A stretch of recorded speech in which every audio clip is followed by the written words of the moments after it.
वर्तमान एक गुरुत्वपूर्ण खबर। सुप्रीमकोर्ट को बड़ प्रस्ताव। बीमा नहीं तो पेट्रोल नहीं। से जेकोसी गाड़ी व्यवहार करंतु ना कहीं समस्त गाड़ी चालकों यह नियम लागू हो सारी। सड़क सुरक्षा दिगरे गाड़ी सह थर्ड पार्टी बीमा लीक पर सुप्रीमकोर्ट को बड़ प्रस्ताव। बीमा प्राधिकरण और परिवहन मंत्रालय को सुप्रीमकोर्ट को बीमा नहीं तो पेट्रोल नहीं पायलट प्रकल्प प्रस्ताव दि जाए। चालान को कड़ाकड़ी करने सुप्रीमकोर्ट का निर्देश। देश में वर्तमान सुधा 30 कोटी 48 लाख गाड़ी चलुवा समय 16 कोटी 54 लाख गाड़ी बीमा नथिबार जना।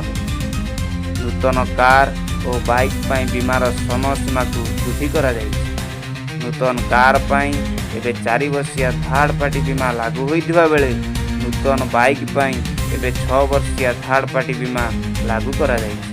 किंतु एटी सड़क सुरक्षा बीमा नियम को सुप्रीमकोर्ट कड़ाकड़ी करने बीमा नथरे पेट्रोल दिज्व नहीं बा नो इंश्योरेंस नो फ्यूएल नीति आधार रे एक पायलट प्रोजेक्ट आरंभ करने केंद्र सरकार को निर्देश देते।